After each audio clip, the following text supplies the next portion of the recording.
And the other thing I say to Europe, we will not allow a windmill to be built in the United States. They're killing us. They're killing the beauty of our scenery, our valleys, our beautiful plains. And I'm not talking about airplanes. I'm talking about beautiful plains, beautiful areas in the United States. And you look up and you see windmills all over the place. It's a horrible thing. It's the most expensive form of energy. It's no good.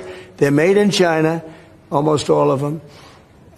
When they start to rust and rot in 8 years, you can't really turn them off. You can't bury them. They won't let you bury the propellers, you know, the props, because there's a certain type of fiber that doesn't go well with the land. That's what they say. The environmentalists say you can't bury them because the fiber doesn't go well with the land.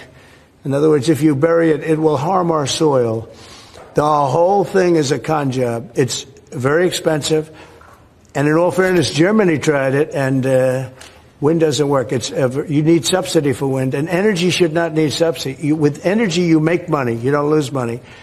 But more important than that is it ruins the landscape. It kills.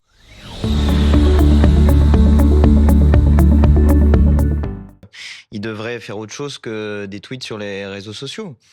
Là, on a non pas un accord, mais une capitulation de Madame von der Leyen devant Donald Trump, avec en plus cette humiliation dont vous avez parlé, puisque c'est elle qui se rend sur sa propriété privée, il est en train de faire du golf, il vient, il daigne lui serrer la main. Et au final, c'est une forme de vassalisation de l'Europe à laquelle on assiste, parce que nous allons devoir payer donc des droits de douane de 15%, mais il n'y a pas de contrepartie en face.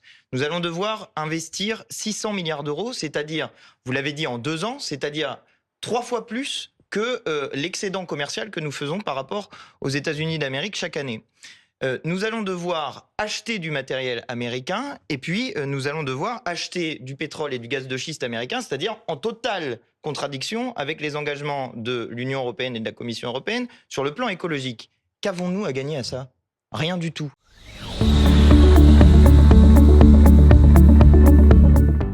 Des employés de bureau en plein Manhattan montent une barricade pour empêcher un tireur d'entrer.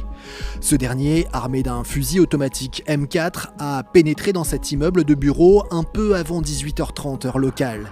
Immédiatement, il ouvre le feu sur un officier de police présent dans le hall, ainsi que sur une femme et un garde. Tous sont mortellement touchés. Le tireur prend ensuite l'ascenseur qui l'emmène au 33e étage du building. Là, il tue une autre femme et se donne ensuite la mort en se tirant dans la poitrine. Total, 4 personnes tuées en plus du tireur. Ce dernier, Shane Tamura, 27 ans, aurait traversé les États-Unis en voiture de Las Vegas jusqu'à New York pour venir dans ce building qui abrite au 5e étage les locaux de la NFL, la Ligue professionnelle de football américain. Un sport que Shane Tamura a pratiqué à un niveau semi-professionnel plus jeune.